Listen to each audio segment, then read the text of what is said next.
Friends, welcome to my channel Saraswati square. आज का हमारा टॉपिक है मोटिव्स एंड डोमेन्स। एक्चुअली ये मोटिव्स एंड डोमेन्स हमारे प्रोटीन्स में प्रेजेंट होते हैं। बहुत सारी कंफ्यूजन होती है कि इन दोनों में क्या सिमिलैरिटीज़ है, क्या चीज़ है जो इनको डिसिमिलर भी बनाती हैं। ठीक है, उन चीज़ों को देखेंगे आज हम। तो सबसे पहले हमारे पास आ रहा है मोटिव। मोटिव क्या है, डेफिनेशन देख लेते हैं। Motive, a protein that is characterized by small conserved sequence भी बोल सकते हो आप, या फिर स्ट्रक्चर भी बोल सकते हो। A protein that is characterized by small conserved sequence or structure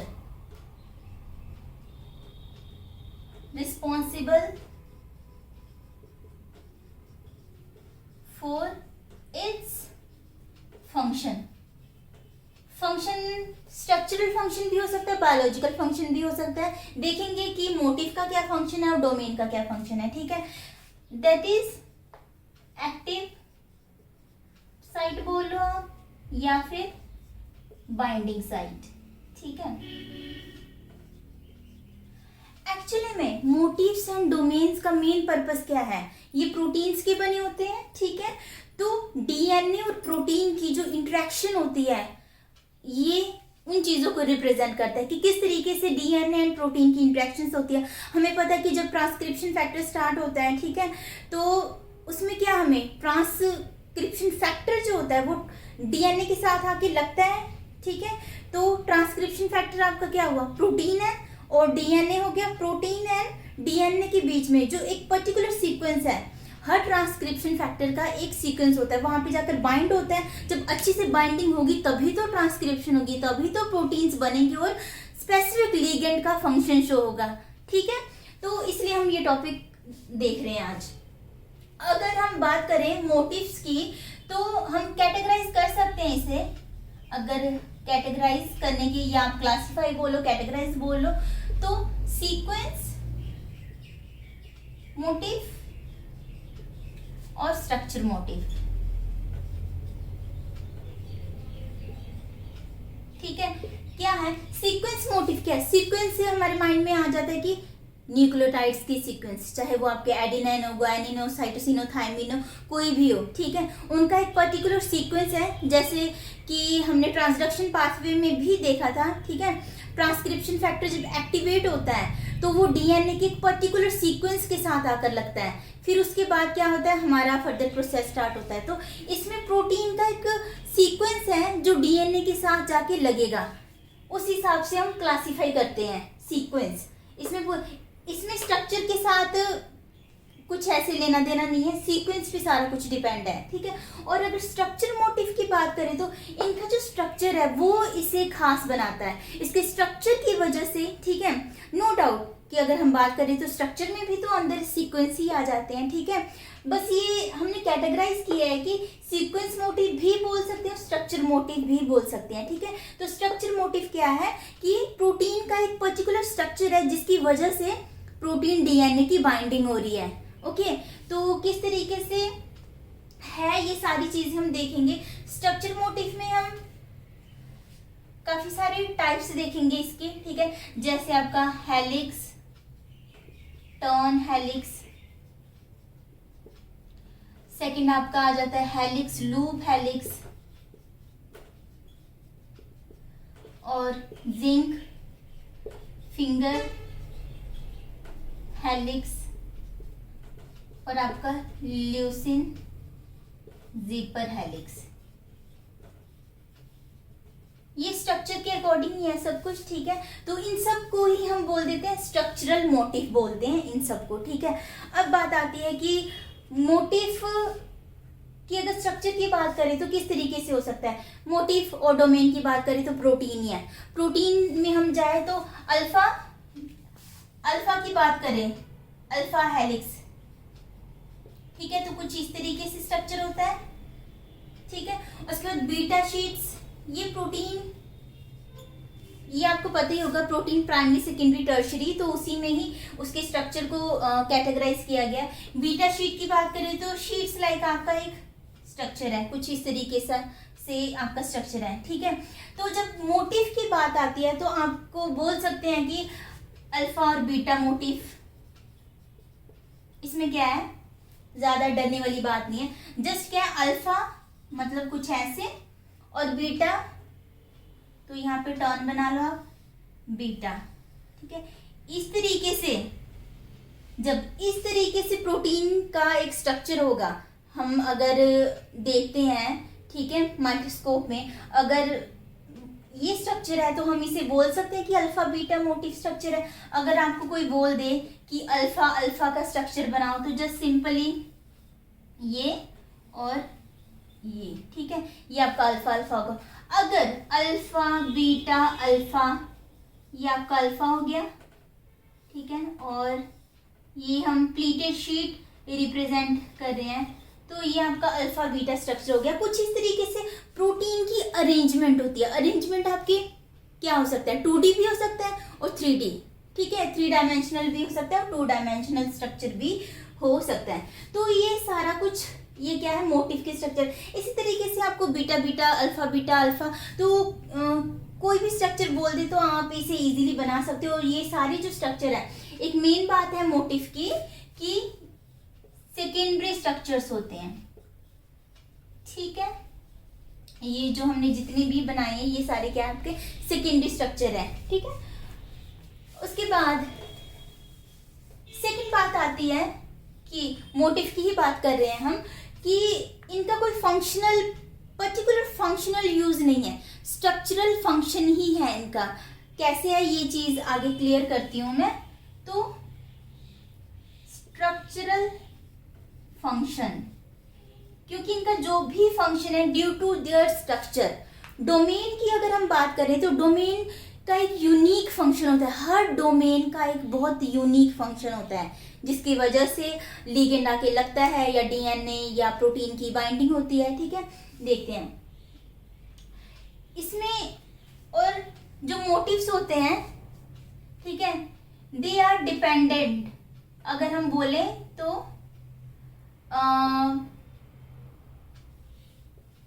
ये डिपेंडेंट होते हैं, डिपेंडेंट ऑन दी प्रोटीन।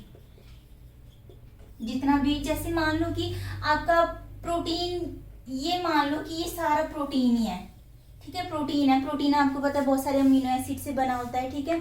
तो मान लो ये आपका प्रोटीन है और यहाँ पे डिफरेंट डिफरेंट, इसे ऐसे नहीं बनाते हो, मान लो कि ये आपका प्रोटीन है, अमीनो एसिड की सीक्वेंस है बहुत सारे लगे हुए, ठीक है। तो एक मोटिफ आपका इधर है, एक मोटिफ आपका इधर है, एक इसी तरीके से काफी सारे मोटिफ आपके प्रेजेंट हो सकते हैं, ठीक है।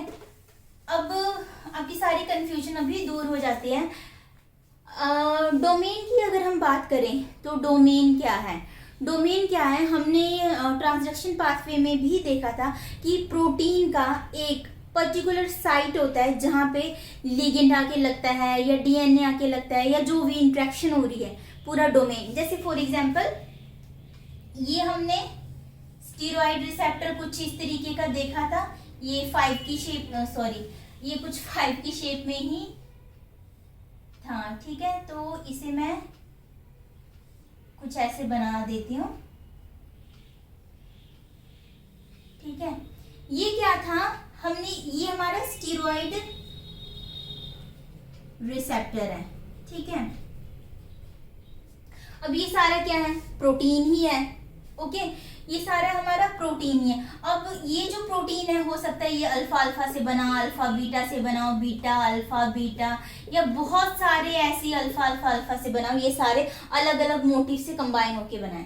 अब हमने देखा था कि लिगेंड हमारा आ रहा है, ये मान लो आपका लिगेंड है, example glucocorticoid,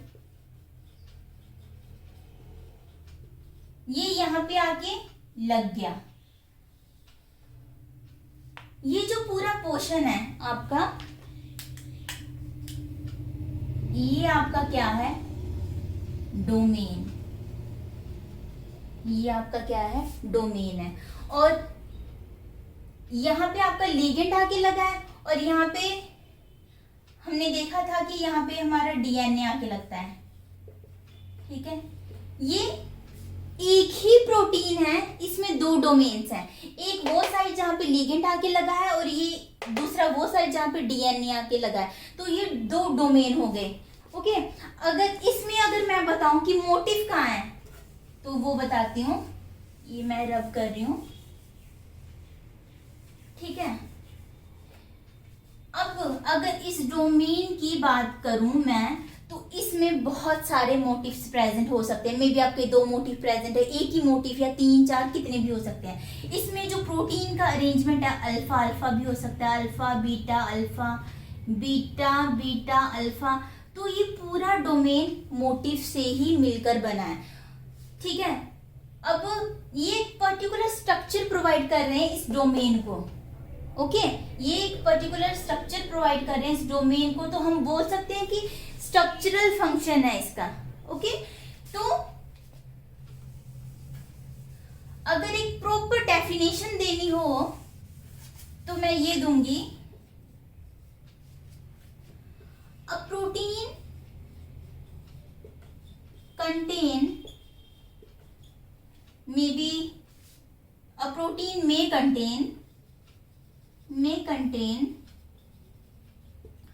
one or more domain, ठीक है। एक प्रोटीन में वन और टू, एक और एक से ज्यादा डोमेन हो सकते हैं, एंड वन डोमेन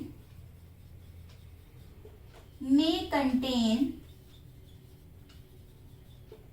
आप बोल सकते हो टू और मोर मोटिव्स, ठीक है। मोटिव्स क्या है, प्रोटीन का जो स्ट्रक्चर है, that can be alpha beta whatever, ठीक है। तो मोटिव क्या है, स्ट्रक्चर प्रोटीन के स्ट्रक्चर को प्रोवाइड कर रहा है डोमेन में, ताकि लिगेंड आके वहां पे लग सके। तो आप बोल सकते हो डोमेन काफी सारे मोटिव से मिलकर बना है, या आप बोल सकते हो कि एक डोमेन में टू और मोर या वन मोटिव्स आपके प्रेजेंट होते हैं, ठीक है। होप सो आपको मोटिव और डोमेन का जो डिफरेंस है वो पता लगा हो, ओके। तो अगर मैं ये सारी चीजें रब कर रही हूं, अगर दोनों में कंपैरिजन किया जाए,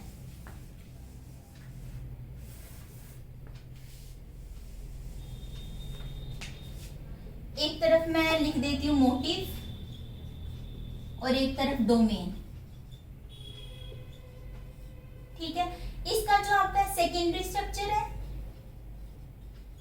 और इधर आपका टर्शियरी स्ट्रक्चर है, ठीक है। आपका डोमेन मान लो एक प्रोटीन है, ठीक है। ये मैं ऐसे ही बहुत सारे प्रोटीन्स बना रही हूं ऐसे करके, ठीक है। ये आपका क्या है, ये डोमेन की बात कर रही हूं इस टाइम मैं।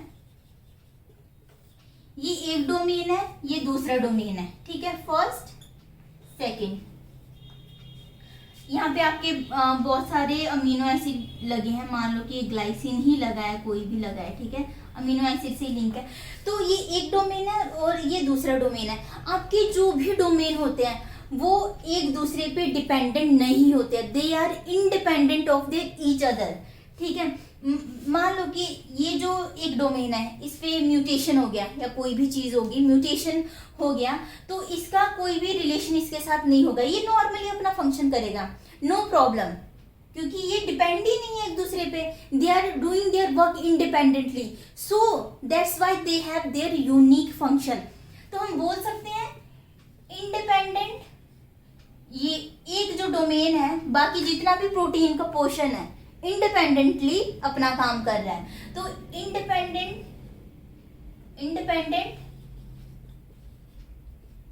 इंडिपेंडेंट ऑफ द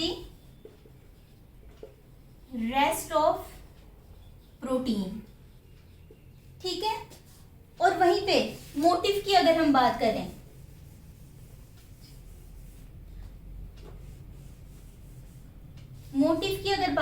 तो मोटिव आपको यही वाला एग्जांपल लेकर ही बता रही हूं। तो अल्फा अल्फा मोटिव यहाँ भी प्रेजेंट हो सकता है, यहाँ भी प्रेजेंट हो सकता है, अल्फा बीटा यहाँ भी हो सकता है, अल्फा बीटा, मतलब ऐसा नहीं है कि इनमें यूनिकनेस हो, ठीक है। ऐसा नहीं है कि इनमें यूनिकनेस हो, ये सेम ही स्ट्रक्चरल फंक्शन जहां पे भी प्रेजेंट होगा, अल्फा अल्फा इधर होगा, वही स्ट्रक्चरल फंक्शन परफॉर्म करेगा जो इधर करेगा। अल्फा बीटा जो स्ट्रक्चरल फंक्शन इधर कर रहा है वो इधर कर रहा है, मतलब सेम फैमिली ऑफ प्रोटीन। ठीक है, अब एक ही फैमिली है अल्फा अल्फा जो है, एक ही फैमिली है, एक ही प्रोटीन की फैमिली है, तो इनका जो बायोलॉजिकल फंक्शन होगा या स्ट्रक्चरल फंक्शन होगा वो सेम ही होगा। स्ट्रक्चरल फंक्शन जो है आपका सेम ही होगा। ठीक है, डोमेन में यूनिकनेस है, उनका अलग अलग फंक्शन है और एक दूसरे पे डिपेंडेंट नहीं है, पर अगर मोटिव की बात करें तो वो सेम फैमिली की प्रोटीन से बिलोंग कर रहे हैं, तो वो सेम ही स्ट्रक्चरल फंक्शन परफॉर्म करेंगे। तो समहाउ उनका जो काम है dependent on the rest of protein हम बोल सकते हैं। ठीक है, तो इस तरीके से ये होता है, ये सेकेंडरी स्ट्रक्चर, ये टर्शियरी स्ट्रक्चर, ये डिपेंडेंट, ये इंडिपेंडेंट होता है। ओके, अगर हम बात करें कि हम क्यों पढ़ रहे हैं मोटिव और डोमेन के रिगार्डिंग वाई, तो इसलिए कि अगर हम मान लो कि कैंसरस सेल है या कोई भी अदर डिजीज है, अगर हमें पता लग जाए कि इस पर्टिकुलर मोटिव पे प्रॉब्लम हुई है, सीक्वेंसेस में प्रॉब्लम हुई है या इसके स्ट्रक्चर में प्रॉब्लम हुई है, अगर हमें ये चीज पता लग जाए तो हम डिजीज को पहले ही क्योर कर सकते हैं। किस तरीके से? उस पर्टिकुलर मोटिव को वहां से निकाल देंगे और न्यू मोटिव को वहां पे लगा देंगे। ठीक है, ये सारे जेनेटिक का प्रोसेस है, तो इस तरीके से हम काफ़ी सारी डिजीज से बच सकते हैं और प्रिवेंशन भी हो सकती है। तो मोटिव और डोमेन्स को लेकर काफ़ी सारी चीज़ें साइंटिफिकली चल रही हैं, होप्स हो कि आगे इसका बेनिफिट हमें देखने को मिले। ठीक है, अब आगे हम देखेंगे कि टाइप्स में अगर हम जाएं, ठीक है, टर्न बाय टर्न मैं सारे टाइप्स कवर करवाऊंगी। सबसे पहले टाइप्स ऑफ मोटिव।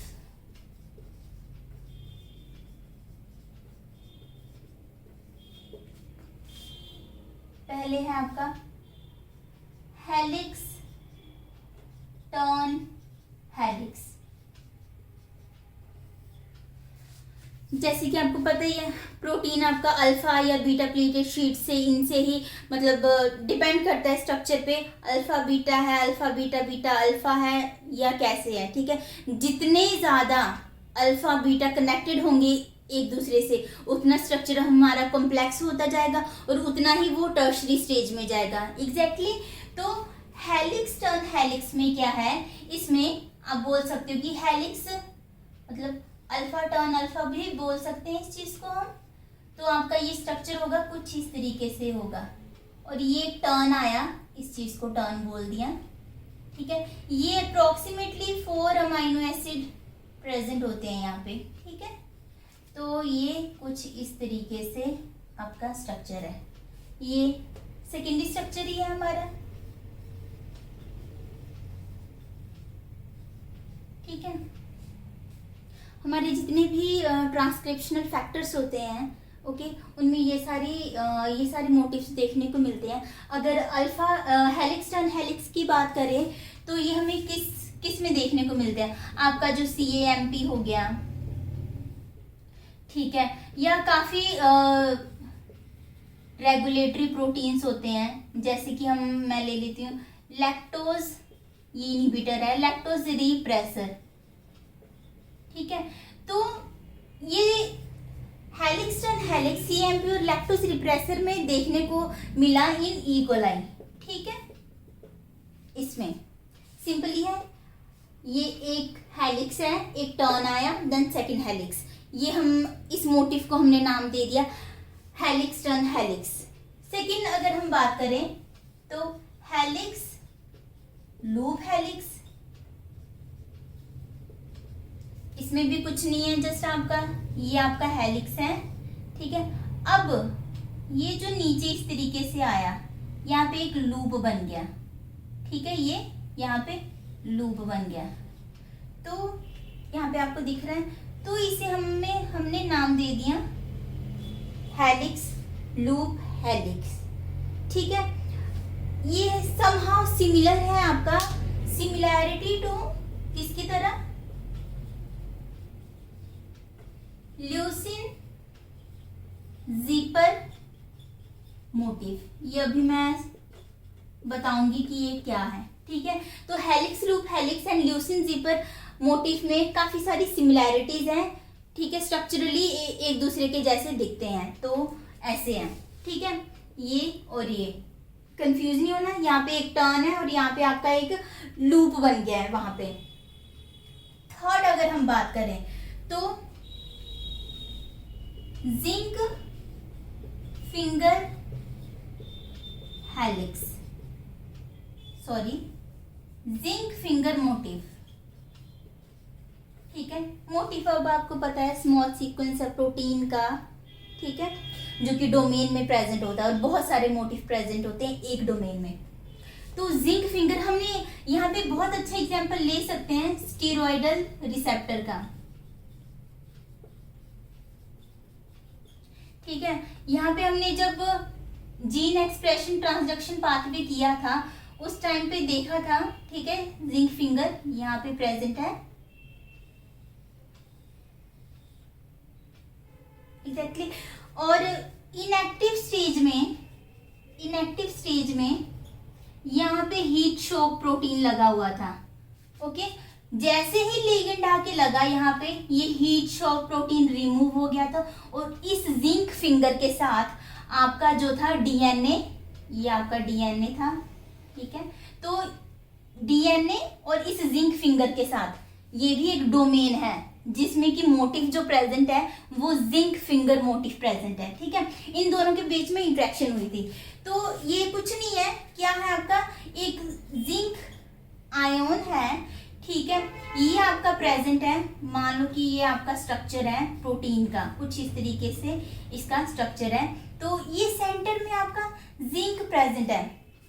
जब बहुत पहले साइंटिस्ट ने देखा था तो जिंक आयन था, फर्दर जब रिसर्च वगैरह हुई तो देखा गया कि जरूरी नहीं है सिर्फ जिंक ही प्रेजेंट हो, आयरन और बहुत सारे आपके अदर आयंस भी प्रेजेंट हो सकते हैं। ये जिंक यहाँ पे क्या कर रहा है, ये जितने भी साइड में प्रोटीन लगे हुए हैं, ठीक है, इनके स्ट्रक्चर को मेंटेन किया है इस जिंक ने, ओके। ये क्या कर रहा है, ये zinc provide structural stability to the protein, okay. तो इसने एक पर्टिकुलर स्टेबिलिटी प्रोवाइड की है इस पूरे स्ट्रक्चर को। यहाँ पे मान लो जिंक प्रेजेंट है और यहाँ पे स्टेबिलिटी प्रोवाइड की हुई है। आपको पता है, मान लो कोई भी हो, ठीक है, मान लो कोई एंजाइम ही मैं ले लेती हूँ इस टाइम पे, ठीक है। स्ट्रक्चर बहुत ज्यादा मैटर करता है। मान लो आपका ये लिगेंड आया है, ठीक है, अगर यहाँ पे आपके स्ट्रक्चर में ही कोई प्रॉब्लम आ गई, कुछ इस तरीके से हो गया, तो क्या इन दोनों के बीच में इंटरेक्शन हो पाएगी? नहीं हो पाएगी। तो इस तरीके से स्ट्रक्चर जो है मोटिफ का बहुत इंपॉर्टेंट रोल प्ले करता है इंटरेक्शन और बाइंडिंग के बीच में, ठीक है। तो जिंक यहाँ पे प्रोटीन के स्ट्रक्चर को मेंटेन और स्टेबल करके रखता है। तो सिंपली हम इसे बोल देते हैं जिंक फिंगर मोटिफ, जो कि हमारी स्टेरॉयडल हार्मोन का जो रिसेप्टर है वहां पे प्रेजेंट होता है, ठीक है। जिंक फिंगर मोटिफ, आपको ये फिंगर लाइक प्रोजेक्शन है इसका, ठीक है, ये जो है, तो इसे हम फिंगर बोल देते हैं, जिंक फिंगर मोटिफ, ओके। इसके बाद फोर्थ हम देखें तो आता है ल्यूसिन ज़ीपर मोटिफ, ठीक है। ये है हमारा, एक सेकेंड, इसमें क्या होता है कि आपका एक जिप की तरह मोटिफ प्रेजेंट होता है, ठीक है। ये मान लो आपका एक और ये आपका दूसरा, ठीक है। ये दो अल्फा हेलिक्स हैं, पर कैसे प्रेजेंट है? जैसे कि सीजर प्रेजेंट होता है, क्रिस क्रॉस स्ट्रक्चर में ये प्रेजेंट है, सीजर शेप में। तो यहाँ पे क्या होता है, ल्यूसीन जिपर मोटिफ में हमने देखा कि जितने भी आपके अमाइनो एसिड है, मान लो 30-20 टोटल आपके जितने भी प्रोटीन है, हर 7th पोजीशन पे आपका 7th पोजीशन पे ल्यूसीन प्रेजेंट होता है। एवरी 7th पोजीशन बोल सकते हैं, ठीक है। तो हर 7th पोजीशन में आपका ल्यूसीन प्रेजेंट होता है। तो चांसेस है कि ल्यूसीन इंटरेक्ट करे, डायमराइजेशन हो जाए उनके बीच में। देखते हैं किस तरीके से है। तो ये मान लेते हैं एन टर्मिनल है, प्रोटीन आपको पता है एन और सी टर्मिनल होता है, ठीक है। ये एन टर्मिनल है और ये सी टर्मिनल है, सी टर्मिनल, ठीक है। आपके मोस्ट ऑफ जो ल्यूसीन है they are present in C terminal, ठीक है। तो यहाँ पे जहां पे ये क्रिस क्रॉस हो रहे हैं वहां की बात हो रही है। यहाँ पे आपका क्या है, ठीक है। यहाँ पे मान लो ल्यूसीन और ल्यूसीन प्रेजेंट है। इसी तरीके से काफी यहाँ पे ल्यूसीन प्रेजेंट है, ठीक है। यहाँ पे भी एल से मैं रिकॉग्नाइज कर रही हूँ इनमें। तो ये जो ल्यूसीन है ये एक आपस में बॉन्ड बनाते हैं, ठीक है, कुछ इस तरीके से। सी टर्मिनल में आपके काफी सारे ल्यूसीन प्रेजेंट है और वो एक दूसरे के साथ बॉन्ड बना रहे हैं, ठीक है। और वो जो बॉन्ड बन रहा है, ठीक है, वो हाइड्रोफोबिक बॉन्ड होता है। वो बॉन्ड हाइड्रोफोबिक इन नेचर होता है, ठीक है। और ये जो साइट है मेनली देखा जाए तो ल्यूसीन जीपर में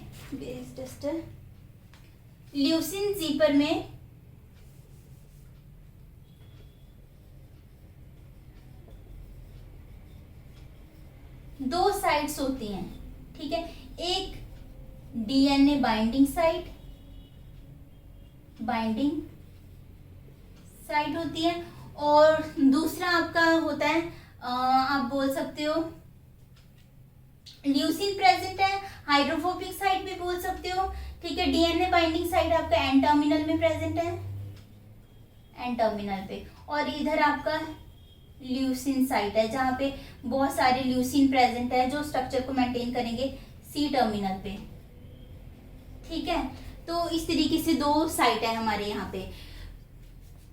अब क्या होता है कि डीएनए आया, ठीक है, ये एक ट्रांसक्रिप्शन फैक्टर ही है, ठीक है। मैंने बताया था कि ये जो मोटिव्स होते हैं ये ट्रांसक्रिप्शन फैक्टर में प्रेजेंट होते हैं। तो ये प्रोटीन के बने होते हैं, इनकी इंटरेक्शन डीएनए के साथ होना है, इनका काम ही यही है। तो जब डीएनए आता है, इसमें रब कर रही हूं, तो मान लो यहाँ पे डीएनए आया, ठीक है। जब ये डीएनए आया, ये एक पोर्शन को अगर मैं मैग्नीफाई करूं तो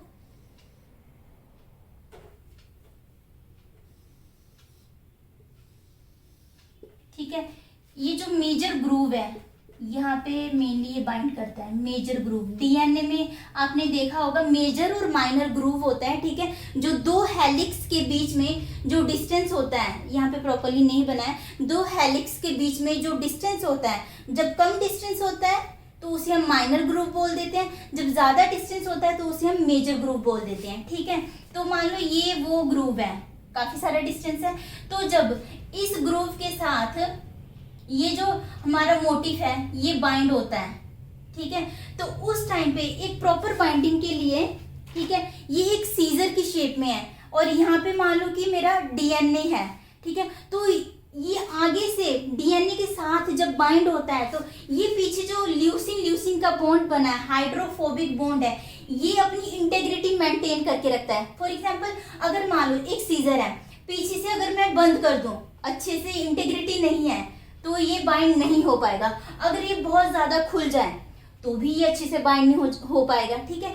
तो ये जो हाइड्रोफोबिक साइट है ये एन टर्मिनल की जो स्ट्रक्चर है इसे स्टेबिलिटी प्रोवाइड करता है, ठीक है, जिसकी वजह से ये जो एन टर्मिनल है डीएनए से इजीली बाइंड होता है। ओके, होप सो आपको ये चीज समझ आई हो। एक बार ल्यूसिन का मैं रिपीट कर देती हूँ, ल्यूसिन जीपर मोटिव, ठीक है। हम इसे जीपर इसलिए भी बोलते हैं क्योंकि ये जीप लाइक स्ट्रक्चर है, और इसे हम सीजर मोटिव भी बोल देते हैं क्योंकि ये क्या है, दो हेलिक्स है जो कि क्रीज क्रॉस में प्रेजेंट है। एक तरफ है एन टर्मिनल, दूसरी तरफ है सी टर्मिनल। एन टर्मिनल वो साइट है जिसके साथ डीएनए बाइंड होता है, सी टर्मिनल वो साइट है जहाँ पे आपके सारे ल्यूसिन जो है प्रेजेंट है, और ल्यूसिन हमारा प्रेजेंट होता है 7th पोजीशन पे ही। ओके, और ल्यूसिन के बीच में जो बॉन्ड बनता है वो है हाइड्रोफोबिक बॉन्ड बनता है। तो ये जो सी टर्मिनल है जिसपे हाइड्रोफोबिक बॉन्ड बना है, ये क्या करता है, एन टर्मिनल की स्ट्रक्चर को मेंटेन करके रखता है, ऐसे इसे ओपन रखते इस साइड से, ठीक है। तो ये जो साइट है ये डीएनए से अच्छे से बाइंड हो सके। और फर्दर क्यों इतना जोर दे रहे हैं डीएनए एंड प्रोटीन की बाइंडिंग के, क्योंकि जब ये डीएनए के साथ प्रॉपरली ये ट्रांसक्रिप्शन फैक्टर जो कि हमारा मोटिव है, ठीक है, कई सारे मोटिव हो सकते हैं, बाइंड होगा तभी तो ट्रांसक्रिप्शन स्टार्ट होगी, एंड ट्रांसक्रिप्शन फाइनली प्रोटीन बनाएगा। और जो लीगेंड लगा है, ठीक है, और उसके लिए जो ट्रांसक्रिप्शन फैक्टर आया है डीएनए पे, और उसने ट्रांसक्रिप्शन फैक्टर जो कि प्रोटीन है डीएनए के साथ बाइंड होने के बाद ट्रांसक्रिप्शन फैक्टर स्टार्ट हुआ, प्रोटीन बना, तो हमारा लीगेंड का फंक्शन तो वो प्रोटीन ही शो करेगा। जब तक इन दोनों के बीच में बाइंडिंग अच्छे से नहीं होगी आपका प्रोटीन नहीं बनेगा, और वो मेन जो आपका फंक्शन है, बायोलॉजिकल रिस्पॉन्स है, वो नहीं शो कर पाएगा। इसलिए ये मोटिव्स इतने ज्यादा जरूरी हैं, ठीक है। तो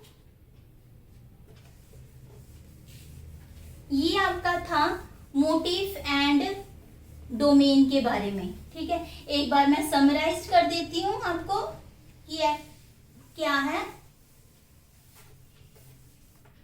प्रोटीन है, ठीक है, प्रोटीन में कंटेन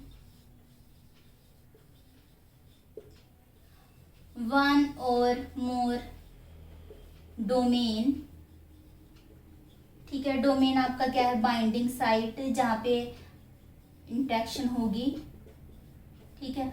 और डोमेन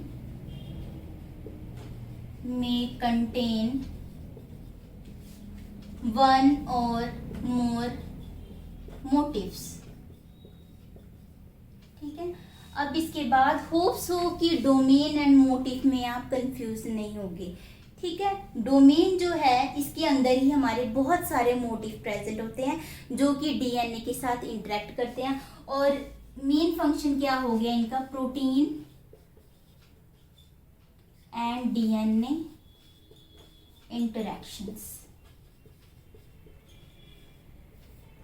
ओके, इसी तरीके से प्रोटीन में बहुत सारे आपके डोमेन प्रेजेंट होते हैं, बहुत सारा, हमारी होल बॉडी प्रोटीन से ही बनी होती है, ठीक है, और बहुत सारे डोमेन प्रेजेंट होते हैं, और उस डोमेन का अलग अलग फंक्शन होता है, यूनिक फंक्शन होता है, जिसके पास आके हमारा लिगेंड लगता है या डीएनए के साथ इंटरेक्शन होती है। तो इस तरीके से हमारा मोटिव एंड डोमेन काम करता है। ओके, तो ये था हमारा आज का लेक्चर। अगर आपको कोई कंफ्यूजन हो तो मुझे कमेंट बॉक्स में ज़रूर बताना, तो मैं आपकी कंफ्यूजन श्योर दूर करूँगी, ठीक है। Thank you.